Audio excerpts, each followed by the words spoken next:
먹어보고 깜짝 놀라서 짧게 리뷰해보려 합니다. 저는 오뚜기의 참깨라면을 좋아합니다.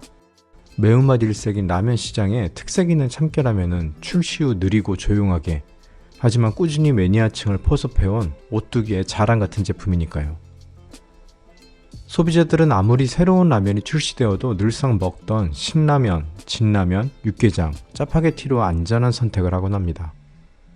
이 보수적인 시장에서 어떤 신제품이 시장에서 본궤도에 오를 수만 있다면 라면 제조사에서는 엄청난 자산을 하나 갖게 되는 겁니다.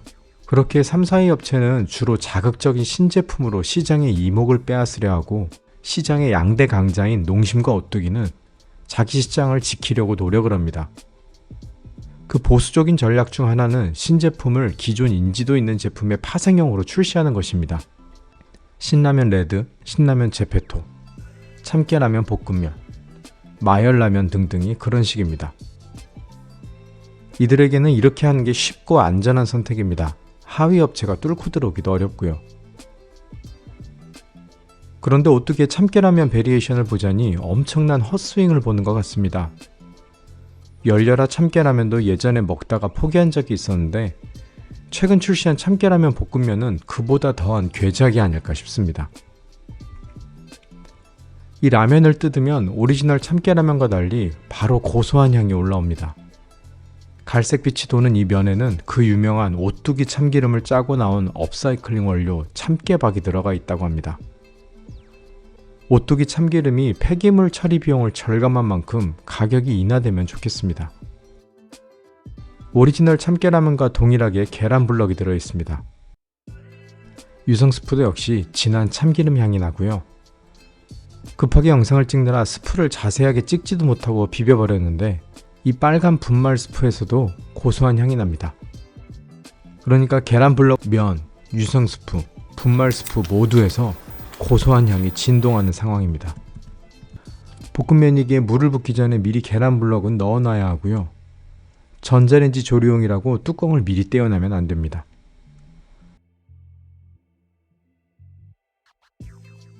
물을 버리고 난 이후에 뚜껑을 떼고 스프를 모두 넣고 비비면 이제 전자레인지에 넣을 준비가 된 것입니다. 30초 돌려야 합니다.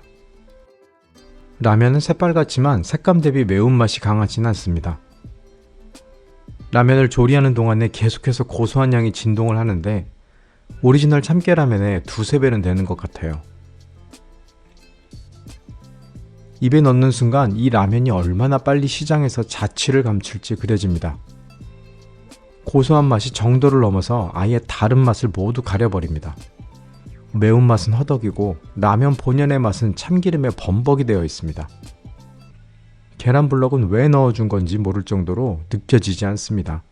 면발은 오리지널 참깨라면이 아주 훨씬 좋습니다. 참깨박이 면의 탄력을 엄청나게 깎아먹어 푸석합니다. 이 라면이 느끼하다고 김치와 함께 먹으면 상황이 더 악화됩니다.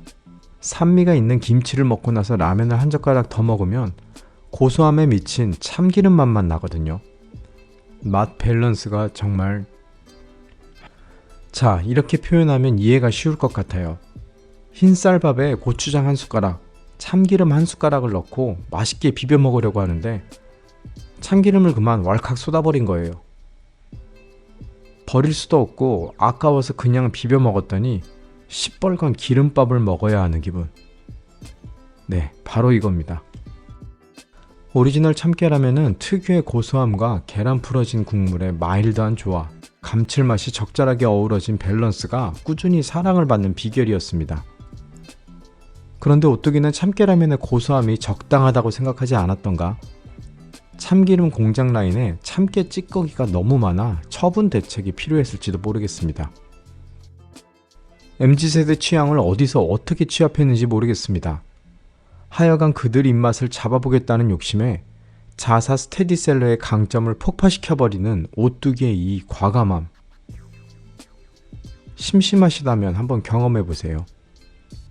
저는 추천하지는 않습니다.